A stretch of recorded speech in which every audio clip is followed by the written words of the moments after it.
أعوذ بالله من الشيطان الرجيم. بسم الله الرحمن الرحيم. هل أتاك حديث ضيف إبراهيم المكرمين إذ دخلوا عليه فقالوا سلاما قال سلام قوم منكرون فراغ إلى أهله فجاء بعجل سمين فقربه إليهم قال ألا تأكلون فأوجس منهم خيفة قالوا لا تخف وبشروه بغلام عليم فأقبلت امرأته في صرة فصكت وجهها وقالت عجوز عقيم قالوا كذلك قال ربك إنه هو الحكيم العليم قال فما خطبكم أيها المرسلون قالوا إنا أرسلنا إلى قوم مجرمين لنرسل عليهم حجارة من طين مسومة عند ربك للمسرفين فأخرجنا من كان فيها من المؤمنين فما وجدنا فيها غير بيت من المسلمين وتركنا فيها آية للذين يخافون العذاب الأليم وفي موسى إذ أرسلناه إلى فرعون بسلطان مبين فتولى بركنه وقال ساحر أو مجنون فأخذناه وجنوده فنبذناهم في اليم وهو مليم وفي عاد إذ أرسلنا عليهم الريح العقيم ما تذر من شيء أتت عليه إلا جعلته كالرميم وفي ثمود إذ قيل لهم تمتعوا حتى حين فعتوا عن أمر ربهم فأخذتهم الصاعقة وهم ينظرون فما استطاعوا من قيام وما كانوا منتصرين وقوم نوح من قبل إنهم كانوا قوما فاسقين صدق اللہ العظیم. شروع اللہ کے نام سے جو بڑا مہربانیت رحم والا ہے. اے نبی جی، کیا آپ کو حضرت ابراہیم علیہ السلام کے عزت والے مہمانوں کی خبر کا پتہ چلا کہ آپ کے پاس ان کی خبر آئی؟ اذ دخلوا علیہ، جب وہ اچانک حضرت ابراہیم کے پاس آئے اور آ کر سلام کیا. فقالوا سلاما، آ کر سلام کیا. حضرت ابراہیم نے بھی جواب کے اندر کہا سلام، تمہیں بھی سلامتی ہو. اور دیکھ کر کہنے لگے قوم منکرون، یہ تو ایسے لوگ ہیں جن کو میں جانتا ہی نہیں ہوں، پہچانتا ہی نہیں ہوں، اوپرے لوگ ہیں. آپ کون ہیں؟ میں آپ کو جانتا نہیں ہوں. فراغ الی اہلی، پھر اچانک چھپ کر اپنے گھر والوں کی طرف چلے گئے. فجاء بعجل سمین، اور ایک بھونا ہوا بچڑا لے کر آئے ان کی مہمان نوازی کے لیے. فقربہ الیہم، اور وہ بھونا ہوا گوشت ان کے سامنے رکھا، ان کے قریب کر دیا اور کہنے لگے الا تاکلون، کیا آپ نوش نہیں فرماتے؟ فاوجس منہم خیفہ، چنانچہ حضرت ابراہیم علیہ السلام کو ان مہمانوں سے کچھ تھوڑا سا ڈر محسوس ہوا. اوجس کا معنی محسوس ہونا. قالوا لا تخف، جب ان مہمانوں نے حضرت ابراہیم کے ڈر کو محسوس کیا تو محسوس کر کے کہنے لگے لا تخف، آپ ڈریے نہیں، وبشروہ بغلام علیم، اور ہم آپ کو ایک دانشور، ایک سمجھدار بچے کی بشارت دینے آئے ہیں کہ اللہ تعالیٰ آپ کو ایک بشارت، اللہ تعالیٰ کی طرف سے بشارت ہے کہ آپ کو ایک سمجھدار بچہ دیا جائے گا۔ فاقبلت امرأتہ فی سرۃ، سامنے سے ان کی بیوی آ رہی تھی، فی سرۃ، حیرت میں ہو کر ان کی طرف متوجہ ہوئی، فسکت وجہہا، اور ان کی بات سن کر اپنے چہرے کو یعنی تھپڑ مارنے لگی، اپنے چہرے پر یعنی تھپ تھپانے لگی اور کہنے لگی عجوز حکیم، ایک بڑھیا ایک بانجھ سے کیسے بچہ ہو سکتا ہے؟ تو وہ مہمان کہنے لگے کذالک، ایسا ہی ہوگا، قال رب، کیوں؟ کیونکہ آپ کے رب نے ایسا ہی کہا ہے، انہ هو الحکیم العلیم، کہ بے شک اللہ تعالیٰ تو حکمت والے اور جاننے والے ہیں۔ قال فما خطبکم، چنانچہ حضرت ابراہیم علیہ السلام ان سے کہنے لگے اے بھیجے ہوئے فرشتوں، تمہارا آنے کا کیا معاملہ ہے؟ تم کس کام کے لیے دنیا میں بھیجے گئے ہو؟ تو وہ کہنے لگے انا ارسلنا الی قوم مجرمین، ہمیں بھیجا گیا ہے ایک مجرم قوم کی طرف، لنرسل علیہم، تاکہ ہم بھیجیں چھوڑے ان پر مٹی کے پتھر، مسومتاً، جن کو نشان لگایا گیا ہے، عند ربک، آپ کے رب کی طرف سے، اور وہ پتھر ان لوگوں کے ہیں جو دنیا میں اسراف کرنے والے ہیں۔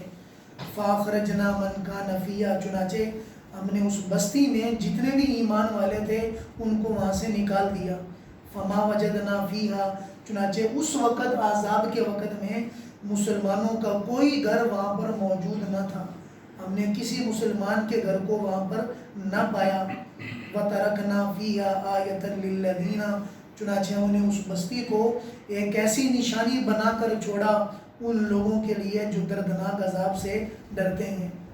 اے نبی جی، وفی موسیٰ، حضرت موسیٰ علیہ السلام کے قصے میں بڑی عبرت ہے کہ جب ہم نے حضرت موسیٰ کو فرعون کی طرف بسلطان مبین، واضح نشانیاں دے کر بھیجا، فتولی برکنہ، چنانچہ فرعون حضرت موسیٰ کی بات کو سن کر اپنی طاقت کے غرور میں آ کر پیٹھ پھیرنے لگا، اور حضرت موسیٰ کی بات کو سن کر کہنے لگا ساحر، یہ تو جادوگر ہیں، او مجنون، یا پاگل دیوانہ ہیں۔ جب فرعون نے حضرت موسیٰ کی بات نہ مانی تو ہم نے فرعون کو وجنودہ، اس کے لشکر کو پکڑ لیا عذاب میں، فنبذناہ فی الیم، چنانچہ ہم نے سمندر میں ان کو پھینک دیا، وہو ملیم، اور وہ ڈوبتے ہوئے ملامت کر رہا تھا۔ اے نبی صلی اللہ علیہ وسلم، قوم عاد کے قصے میں بڑی عبرت ہے کہ جب ہم نے ان کو ہلاک کرنے کا ارادہ کیا تو ہم نے ان پر ایک سخت ہوا کو چھوڑا، ریح العقیم، حکیم کہتے ہیں بانجھ، یعنی حکیم کا معنی بانجھ کے ہیں کہ ایسی ہوا کہ جس کے اندر جس کی رفتار اتنی رفتار تھی کہ جس کو روکا نہیں جا سکتا، ما تذر من شیء، وہ ہوا نہیں چھوڑتی تھی کسی چیز کو، عتت علیہ، جس پر آتی تھی، الا جعلتہ کالرمیم، اس کو ایسا بنا دیتی تھی جیسا کہ بسیدہ ہڈیاں ہوتی ہیں۔ رمیم کا معنی بسیدہ ہڈی دیکھی ہوگی جو اگر ہاتھ میں لیں تو بالکل بسیدہ ہو جاتی ہے، پڑی پڑی۔ فرمایا کہ ہوا میں وہ طاقت تھی کہ ان کی بستیوں پر جب وہ آئی، جس چیز پر گزرتی تھی وہ ایسے بن جاتی تھی جیسا کہ بسیدہ ہڈیاں ہیں۔ وفی سمود، اور قوم سمود میں بڑی عبرت کی باتیں ہیں کہ جب ان سے کہا گیا تمتعوا، تم تھوڑا سا نفع حاصل کر لو، حتی ایک مدت تک، فاتوا، چنانچہ انہوں نے اپنے رب کے حکم کی نافرمانی کی، ایک چیخ نے ان کو آ کے پکڑ لیا، وہم ینظرون، اور وہ چیخ کے سامنے بے بس ہو گئے، ان کے کلیجے پھٹ گئے اور وہ دیکھتے رہ گئے۔ فمستطاعوا من قیام، کسی کو وہاں سے کھڑے ہونے کی بھی طاقت نہ ملی، کسی کو وہاں سے کھڑے ہونے کی طاقت نہ ملی، وما کانوا منتصرین، اور ان میں کوئی بھی ایسا نہیں تھا جس کی مدد کی جاتی۔ وقوم نوح من قبل، اور ان دونوں قوموں سے پہلے حضرت نوح کی قوم میں بڑی عبرت کی باتیں ہیں، انہم کانوا قوما فاسقین، بے شک وہ قوم بھی فاسق لوگوں کی تھی، فاسق قوم تھی، حضرت نوح علیہ السلام کی بات کو ماننے والی نہ تھی۔ یہ سورۃ ذاریات ہے۔ کل آپ حضرات نے ملاحظہ کیا اللہ نے 5 قسمیں کھا کر انسان کو انسان کی حقیقت سے آگاہ کیا۔ انسان تم کچھ بھی نہیں ہو، دنیا جان میرا ہے، مجھے سمجھنا چاہتے ہو تو زمین کو دیکھو، آسمان کو دیکھو، مجھے سمجھنا چاہتے ہو تو دائیں بائیں غور کرو، اگر کہیں بھی غور نہیں ہوتا تھوڑا سا اپنے اندر ہی جھانک لو کہ تم بھی میری بنائی ہوئی مخلوق ہو، تمہارے ہاتھ پاؤں مکمل طور پر میں نے ہی بنایا ہے، اگر اپنے آپ کو بھی دیکھ لو گے پھر بھی مجھے پہچان لو گے۔ آج اللہ تعالیٰ نے آنے والے رکوع کے اندر حضرت ابراہیم علیہ السلام کا قصہ سنا کر بھی انسانوں کو اپنی طرف متوجہ کیا کہ حضرت ابراہیم ایک بار گھر میں تشریف فرما ہے تو اچانک دیکھا کہ ماشاءاللہ بڑے خوبصورت یعنی قسم کے لوگ جو ہے ان کے گھر کی طرف آ رہے ہیں، بڑے حسین و جمیل، تو دیکھ کر کہنے لگے کہ لگتا ہے کوئی مہمان ہے، جیسے کہ مہمان آ جاتے ہیں۔ تو ہمارے یہاں تو چونکہ یہ تھوڑا سا الٹا سسٹم بنا ہوا ہے، آج سے 50 سال پہلے یا 20 سال پہلے ہی لے لیں، ایسا نہیں ہوتا تھا، لوگوں کے ڈیرے ہوتے تھے، گھر آتے تھے کہ جو بھی آ جاتا تھا اس سے یہ نہیں پوچھا جاتا تھا، نہ بتا کے آ جاتا تھا میسیج کر کے۔ آج کل تو کوئی آ جائے ہم اس کو آگے سے گالیاں بھی دیتے ہیں، 10 کے نہیں آ سکتے، ایسے منہ چک کے آ جاتے ہیں، ایک بار تو کھلا دیا، دوسری بار اپنا گھر بھی جو ہے اس کو صاف کہہ دیا جاتا ہے بھائی اب تو اللہ تعالیٰ مور ہی جو ہے پیچھے چلے گئے کہ اپنے ماں باپ بھی بغیر بتائے آ جائیں تو ہمارے ماتھے پہ جو ہے بل چلے جاتے ہیں کہ ابا جی 10 کے تھا آنا سی، اماں جی 10 کے تھا آنا سی، تھوڑا سا تیاری کر لیتے ہیں۔ ہم ماڈرن ہو چکے ہیں نا، تھوڑا سا اپنے آپ کو زیادہ آگے دنیا کی طرف جا رہے ہیں، انسانیت اندر سے ختم ہوتی جا رہی ہے۔ پہلے نہیں تھا، پہلے تو جو بھی آیا تھا یہ نہیں پوچھا جاتا تھا کہ کیوں آئے ہو، کس لیے آئے ہو، کون ہو کون نہیں ہو، دشمن ہو دوست ہو کچھ بھی ہو، ایسا نہیں ہوتا تھا۔ جیسے میں نے قصہ بھی سنایا تھا کہ وہ آئے حضرت ابو ذر غفاری رضی اللہ تعالیٰ عنہ مدینے میں تلاش کرنے کے لیے کہ سنا کہ ایک بندہ آیا ہوا ہے جو دین کی باتیں بتاتا ہے۔ ہم مسجد نبوی کے اندر جو ہے وہ آگے چھپ کر کے بیٹھ گئے، حضرت جو ہے بلکہ حرم کے اندر وہاں جا کے بیٹھ گئے تو حضرت علی رضی اللہ تعالیٰ کو گزر ہوا دیکھا کہ ایک مہمان ہے، پتہ نہیں کہاں سے ہے، وہ لے کے چلے گئے۔ دوسرے دن بھی دیکھا بیٹھا ہوا ہے، پھر لے کے چلے گئے، تیسرے دن دیکھا پھر بیٹھا ہوا ہے، پھر جا کے گھر میں کھانا کھلایا سلوا دیا۔ تو تیسرے دن کے بعد سنت یہ کہ پوچھو کسی کام سے آئے ہو، تو پوچھا بھائی کوئی کام ہے، کوئی نہیں ہو رہا ہمیں بتائیں تاکہ ہم آپ کا کام کرا دیں۔ تو کہا جی اگر آپ مجھ پر اعتماد کریں میں بھی آپ پر اعتماد کر سکتا ہوں۔ مجھے جو ہے نا پتہ چلا کہ نبی آخر الزماں ہیں جو دنیا میں مبعوث ہوئے ہیں، تو میں ان کی تھوڑا سا ٹو میں آیا ہوں، میں ان کی زیارت کرنا چاہتا ہوں، دیکھنا چاہتا ہوں۔ تو کہا کہ اچھا ٹھیک ہے تم ایسا کرو میرے ساتھ چل لینا، راستے میں اگر کوئی مجھے پریشانی ہوگی تو میں اپنا جوتی کا تسمہ ٹھیک کرنے بیٹھ جاؤں گا، تم آگے چلتے رہنا، کیونکہ یہ مشرکین ہم پر حاوی ہیں، ایسا نہ ہو کہ ہمارے ساتھ دے کے تمہیں بھی وہ تو تکلیف دیں کسی طریقے سے جو ہے۔ بہرحال وہ چلے گئے تو حضرت علی رضی اللہ عنہ حضور کے پاس لے کر چلے گئے، تو حضور کو جا کے سارا قصہ سنایا، حضور کو بڑی خوشی ہوئی۔ تو سب سے زیادہ تعجب ہوا حضرت علی پہ کہ 3 دن تک لے کے جاتا رہے، نہ ان سے پوچھا بھی کون ہو کون نہیں ہو، بہترین کھانا کھلایا اور گھر کے اندر سلا بھی دیا، خدمت مکمل کی، پھر وہ چلے گئے۔ تو پہلے یہ ہوتا تھا کہ مہمان آ جائے، مہمان اللہ کی رحمت ہے، جب بھی آ جائے خدا کی رحمت ہے۔ فرمایا کہ مہمان سے کبھی بھی تنگ نہ ہو، مہمان سے کبھی بھی دل برداشتہ نہ ہو، اس لیے کہ وہ جتنا کھا کے جاتا ہے اس سے 3 گنا یا کئی گنا زیادہ دے کر جاتا ہے۔ بلکہ بعض بزرگوں کے متعلق تو لکھا ہے حضرت ابراہیم علیہ السلام سب سے پہلے وہ آدمی ہیں جنہوں نے مہمان نوازی کی۔ فرمایا کہ اس وقت تک رات کو کھانا نہ کھاتے جب تک کسی مہمان کو ساتھ لے کے نہ آتے اور بیٹھ کر اس کی خدمت نہ کرتے، تب تک رات کو کھانا نہیں کھاتے۔ فرمایا کہ مزہ ہی نہیں آتا، اور یہی حضور کا معمول تھا۔ باقی جتنے بھی اللہ والے تھے ان کا بھی یہی معمول تھا، اور آج بھی جو دین میں رہنے والے چلنے والے لوگ ہیں ان کا بھی ماشاءاللہ یہی معمول ہے۔ کئی ہم نے پرانے دنیا دار لوگوں کو بھی دیکھا ہے جن کے آج بھی کھانا کھلانے کا اور مہمان نوازی کا لمبا وسیع سلیقہ ان کے آج بھی چلتا ہے کہ مہمان جب تک نہیں ہے ان کو سکون ہی نہیں آ رہا۔ مہمانوں کے یہاں باقاعدہ جو ہے کمرے بنائے جاتے ہیں، یہ کئی بار جو ہے ہم نے وہاں بھی دیکھا، بلوچستان کے اندر بھی، دور علاقے گوادر وغیرہ کے اندر بھی کہ مہمان خانے بنے ہوئے ہیں، ان کے یہاں یہ نہیں ہوتا کون ہے گزرنے والا وہاں پر آگے ٹھہر گیا، کھانے کا انتظام سارے انتظامات کیے جاتے ہیں۔ تو ابراہیم علیہ السلام نے دیکھا بھی 2-3 بندے ہیں، تو چلو جی ان کو پوچھا بھی کون ہو، میں آپ کو پہچانتا تو نہیں ہوں۔ تو اسی دوران جو ہے ان کو بٹھا کر جو ہے اچانک وہاں سے سرک گئے۔ راغا کا معنی ہے بنا بتائے چلے جانا، بنا بتائے چلے جانا، پتہ ہی نہیں چلا، وہ مہمان بھی دیکھ رہے ہیں پتہ نہیں کہاں چلے گئے۔ تو تھوڑی دیر کے بعد دیکھا کہ بہترین جا کے ایک بچڑا ذبح کیا، اور بچڑا ذبح کر دینے کے بعد بھون کر، خود بھونا اور بھون کر گوشت جو ہے وہ سامنے لا کے رکھ دیا۔ لکھا ہے کہ یہی مہمانی کا ادب ہے کہ اگر کوئی آپ کے یہاں آ جائے تو اس سے یہ نہ پوچھا جائے کہ آپ بھی کچھ کھاؤ گے، چائے پیو گے، اور کچھ کھاؤ گے یا نہیں کھاؤ گے. فرمایا کہ یہ پوچھنا بھی مہمانی کے ادب کے خلاف ہے. میزبان کو یہ چاہیے کہ مہمان کے لیے انتظام پہلے سے کرے.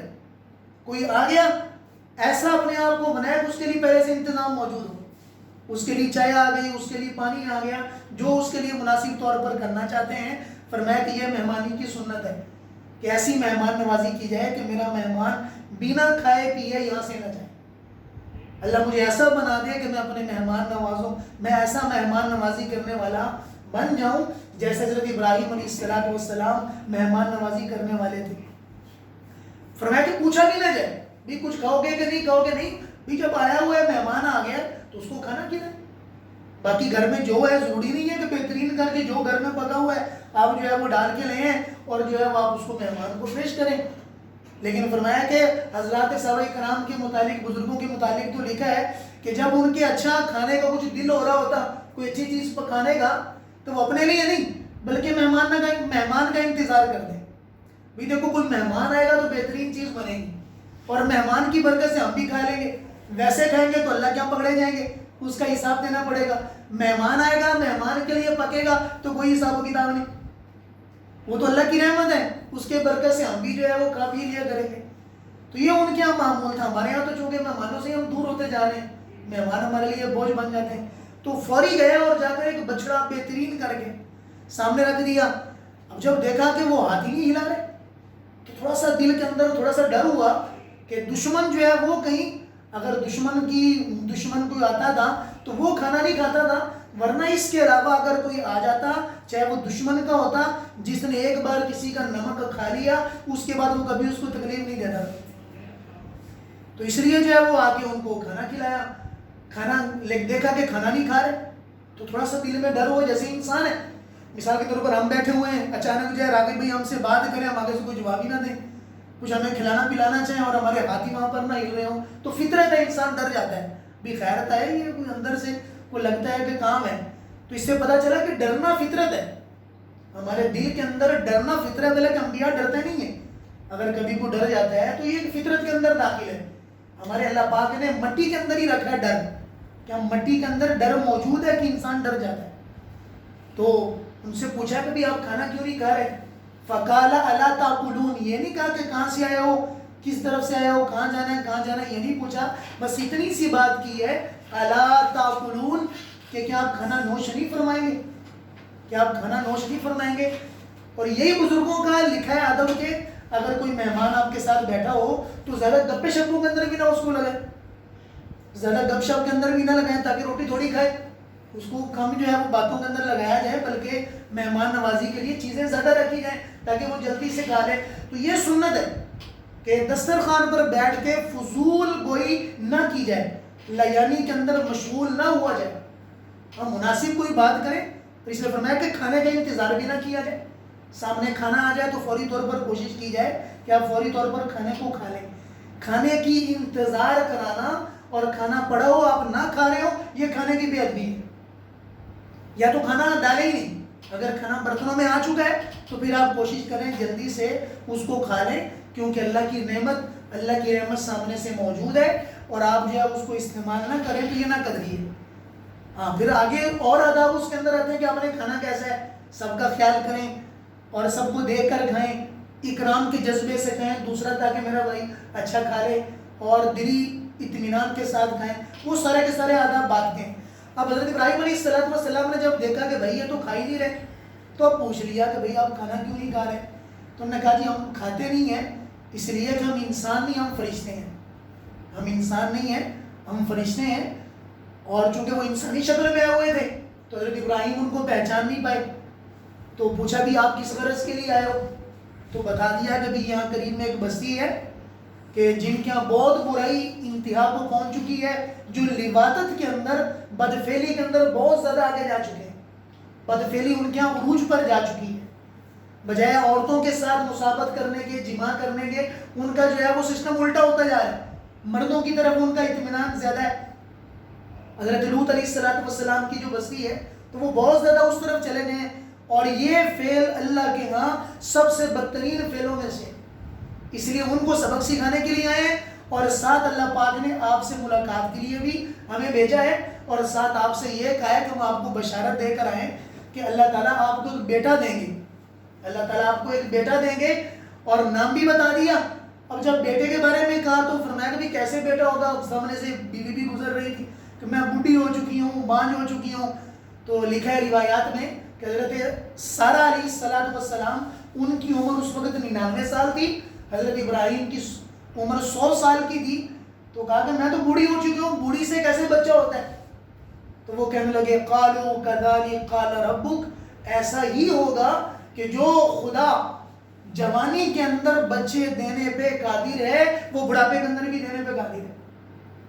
اس لیے کبھی مایوس نہ ہو، جس کو چاہے بیٹے دے، جس کو چاہے بیٹیاں دے، جس کو چاہے کچھ نہ دے، جس کو چاہے ڈھیروں دے دے، جس کو چاہے کچھ نہ دے، سارے انتظامات ہونے کے باوجود نہیں ہوتا، ساری تدابیر کر لی، کوشش کر لی، بیوی بھی صحیح ہے، فٹ ہے، میں بھی فٹ ہوں، لیکن بچہ ہی نہیں ہو رہا۔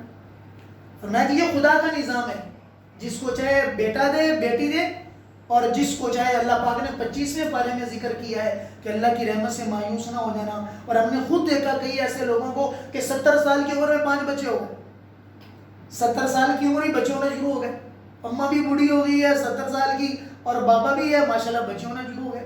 ہمارے حضرت شیخ جو ہے استاد محترم ساری زندگی جو ہے انتظار کرتے رہے، بچہ نہیں ہوا، 55 سال کی عمر میں ماشاءاللہ 4 اللہ پاک نے جو ہے کام شروع کر دیا، بیٹا ہوا، پھر بیٹی ہوئی، پھر بیٹی ہوئی، اللہ پاک نے جو ہے انتظام کر دیا۔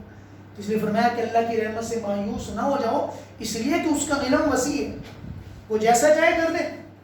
ہماری ایک سوچ ایک محدود درجے کی ہے، اللہ پاک کا علم محدود نہیں ہے، اللہ پاک کا علم وسیع ہے۔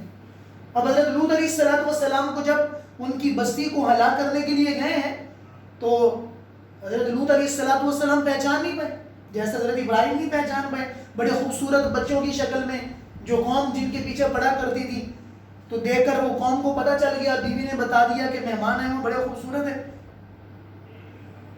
تو ساری قوم جمع ہو کے آ گئی کہ نکالو اپنے مہمانوں کو، نے کہا بھائی یہ میری بیٹیاں ہیں، ہؤلاء بناتی ہن اطہر لکم، کہ میں نے اپنی بیٹیوں کو تمہارے لیے نکاح کے لیے حلال کر دیا، خدا را مہمانوں کے سامنے مجھے رسوا نہ کرو، ولا تخزونی، مجھے رسوا نہ کرو۔ ایک نبی کی آئے، ایک نبی دل سے نکلی ہے کہ میرے مہمان ہیں، مہمان خدا کا ایک بہت بڑا مقام رکھتا ہے، مجھے میرے مہمانوں کے سامنے ذلیل نہ کرو، کاش کہ میرا کوئی مددگار ہوتا، یہ جملہ بولا، کاش کہ میرا مددگار ہوتا، آج میں اپنے مہمانوں کی عزت کو بچا لیتا۔ ڈنڈے لے کے، سوٹے لے کے چاروں طرف سے آئے، اور حضرت لوط کو پتہ تھا کہ یہ مجھے دھکے دے کے بھی لے جائیں گے، اور انہوں نے ایسا ہی کیا، اپنی ساری تدبیر کے ساتھ آگے، کہنے لگے آپ کو پتہ ہے کہ ہمیں عورتوں میں کوئی شوق نہیں ہے، آپ عزت سے نکال دیں گے تو ٹھیک ہے، ورنہ ہم دوسرے طریقے سے نکالیں گے، ہم آپ کو ذلیل و رسوا کریں گے۔ جب زیادہ انہوں نے جوش مارا تو اس وقت فرشتوں نے حضرت لوط علیہ السلام سے کہا کہ حضرت آپ پریشان نہ ہو، ہم غلام نہیں ہیں، ہم بچے نہیں ہیں، ہم تو خدا کے بھیجے ہوئے فرشتے ہیں، ہم تو خدا کے بھیجے ہوئے فرشتے ہیں، اور اس پوری قوم کو ہلاک کرنا چاہتے ہیں، خدا کی قوم سے جو ہے ان سب کو ذلیل رسوا کرنا چاہتے ہیں، آپ اپنے لوگوں کو لے کے یہاں سے چلے جائیں، لیکن فی الحال آپ ان کو بتائیں نہیں، آپ ان کو یہاں رہنے دیں، آپ دوسرے راستے سے جتنے مسلمان ہیں جو آپ کی شریعت پر چلنے والے ہیں سب کو لے کے دوسرے راستے سے نکل گئے۔ اللہ نے وہی فرمایا کہ اس بستی کے اندر مسلمان چلے گئے، اب ان فرشتوں نے اس پوری بستی کو زمین سے اٹھایا، زمین سے اٹھایا، وہ پوری زمین کا خطہ، پوری زمین کا خطہ جو ہے اس کو وہاں سے لیا گیا۔ اردن کے اندر آج بھی وہ جگہ بحر مردار کے نام سے جو ہے پائی جاتی ہے، جو بحر مردار ہے کہ وہاں پر کوئی چیز رہ نہیں سکتی، پوری زمین کا حصہ جو ہے اٹھایا گیا اور آسمانوں پہ لے جا کے پتھروں کی برسات ان پر کی گئی، اور لکھا ہے جیسے اللہ نے فرمایا مصومۃ عند ربک، ہر ایک پتھر کے اوپر ان میں سے ہر ایک آدمی کا نام موجود تھا کہ جس کو ہلاک کرنا تھا، اس کا نام تھا، وہی پتھر اس کو لگا، ہوا کے اندر ان کو تباہ و برباد کر دیا گیا۔ زمین کئی فٹ کے اندر آج بھی وہاں پر گڑھا ہے، اور وہاں پر جو ہے پانی جو ہے سارا کالا پانی ہے، اور وہاں پر کوئی چیز زندہ نہیں رہ سکتی ہے، اسے بحر مردار کے نام سے یاد کیا جاتا ہے۔ پوری بستی کو ہلاک کر دیا گیا، کوئی بھی وہاں پر موجود نہ تھا۔ لیکن میرے عزیز دوستو، وہ جرم جو قوم لوط نے کیا وہ جرم تو آج بھی امت کے اندر موجود ہے۔ اللہ کے نبی کا فرمان ہے کہ میری امت وہ سب گناہ کرے گی جو بنی اسرائیل نے کیے، ان سے بڑھ کر کرے گی اور انتہا کو پہنچ جائے گی۔ اگر ان کے 72 فرقے بنے، میری امت 73 فرقوں میں چلی جائے گی۔ اگر اس میں کسی نے اپنی ماں کے ساتھ منہ کالا کیا، میری امت بھی وہ کرے گی، میری امت بھی وہ لوگ کریں گے، اس مقام کو چلے جائیں گے۔ لیکن اے لوگوں، یاد رکھنا، سب کچھ کر کے بھی اپنے رب کو بھول نہ جانا۔ جو گناہ جس کے ساتھ جو کیے ہیں، کبھی ایسا نہ ہو جائے کہ انہی کے ساتھ اٹھایا جائے گا، پھر کیا بنے گا۔ اس لیے توبہ استغفار کا دامن کبھی ہاتھ سے نہ چھوڑو۔ تو یہ اللہ نے مشرکین مکہ کو یہ سارا واقعہ سنایا۔ اے مشرکین مکہ، کہ جو خدا پوری کی پوری بستیوں کو ہوا میں لے جا کر تباہ کرنے پر قادر ہے، کیا تم اگر میرے نبی کو ستاؤ، میرے نبی کو ذلیل کرو، میں تمہیں پکڑنے پہ قادر نہیں ہوں؟ مجھے پکڑنے کے لیے چیزوں کی ضرورت کوئی نہیں ہے، میرے پاس ایسی طاقتور چیزیں، فرشتے اور وہ سب مخلوقات میں کر سکتا ہوں، لیکن میرا یہ اسلوب نہیں ہے۔ میں نے ڈھیل دی ہے، میں نے مہلت دی ہے کہ اس مہلت کے اندر اپنی زندگی کا پہیہ تبدیل کر لینا، اپنے رویہ تبدیل کر لینا، اور جانے سے پہلے اپنے اللہ کو منا لینا اور اپنے اللہ کے ساتھ اپنی دوستی کو قائم کر دینا۔ پھر اللہ نے دوبارہ حضرت موسیٰ کا قصہ میں نے بتایا ہے، 29 پاروں کے اندر قرآن میں حضرت موسیٰ کا قصہ بیان کیا گیا۔ انشاءاللہ کہیں تفصیل پہ آئے گا، ہم تفصیل سے اس قصے کے اوپر بھی انشاءاللہ تفصیل سے بات کریں گے۔ فرمایا کہ یاد کراؤ ان کو فرعون کے لشکر، جس کو اپنے لشکروں کے اندر بڑا بھرم تھا، خدائی کا دعویٰ کیا، ایک سمندر میں ہم نے ڈالا، ایک سمندر میں ڈالا، سمندر میں جب ڈوب رہا تھا تو چیختے ہوئے کہہ رہا تھا کہ اے موسیٰ، اے بنی اسرائیل کرم مجھے بچا لے، لیکن اس وقت کی چیخ نے اس کو کوئی فائدہ نہ دیا۔ قوم سمود تباہ ہو گئی، چیخ نے تباہ کر دیا، قوم عاد کو ہوا نے تباہ کیا۔ تمہارے رب کے پاس تو بڑی چیزیں ہیں، ان کو سنائیں پہلے قصے، ان کو پرانی قوموں کے قصے بتائیں، ان کو سنائیں کہ تمہارا رب کتنا طاقتور ہے، تم کس اللہ سے پنگے لیتے ہو، کس اپنے رب کے ساتھ یعنی باغی بنتے ہو، کس رب کے باغی ہوتے ہو، کس رب کی نافرمانی میں آگے جاتے ہو۔ فرمایا قوم سمود کا قصہ دیکھ لو، عاد کا دیکھ لو، قوم نوح کا دیکھ لو، حضرت موسیٰ کی قوم کا دیکھ لو، قوم لوط کا دیکھ لو، یہ سب نشانیاں ہیں، عبرت ہے۔ لَقَدْ كَانَ فِي قَصَصِهِمْ عِبْرَةٌ، یہ سب عبرت کی باتیں، یہ کوئی قصے کہانیاں نہیں ہیں کہ لو جی توڑ جوڑ کے جو ہے جو نانی دانیاں سنایا کرتی تھی بچوں کو سنانے کے لیے، یہ وہ کہانیاں نہیں ہیں کہ جن کو بنا کر گھڑ کر کوئی قصہ خواہ اور کوئی مضامین لکھنے والا مضمون نگار وہ لکھ دیا کرتا ہے، کوئی فرضی کہانیاں نہیں ہیں۔ ما کان حدیث یفترا، یہ فرضی کہانیاں نہیں ہیں، یہ خدا کی جانب سے مصدقہ تصدیق شدہ باتیں ہیں، جو دنیا میں ہوا ہے وہی اللہ نے بیان کی۔ بس میرے عزیز دوستو، اللہ نے بھی اپنی زندگی کا صحیح رخ اپنا کر اپنی زندگی گزارنے والا بنائے اور ان سب گناہوں سے دور رہنے والا بنائے جن کی وجہ سے پہلے امتیں ہلاک ہوئی، جن کی وجہ سے ان کو ہلاک کیا گیا۔ اللہ نے رحمت کی اس امت کے اوپر، ہمیں حضور دیے ہیں، حضور کا توسل دیا ہے، اللہ نے حضور کی شفاعت سے وعدہ کیا میں آپ کی امت کو جہنم سے نکال کر جنت میں داخل کروں گا۔ لیکن میرے عزیز دوستو، شفاعت والے اعمال تو کریں، شفاعت والے اعمال کی اپنے آپ کی کوشش میں تو لگیں، غلطیاں ہو جائیں توبہ کر لیں، ندامت کر لیں، واپس آنے کی کوشش کریں، رجوع کی کوشش کریں۔ اللہ تعالیٰ ہم سب کو دین مستقیم پر چلنے والا بنائے۔ وآخر دعوانا الحمدللہ۔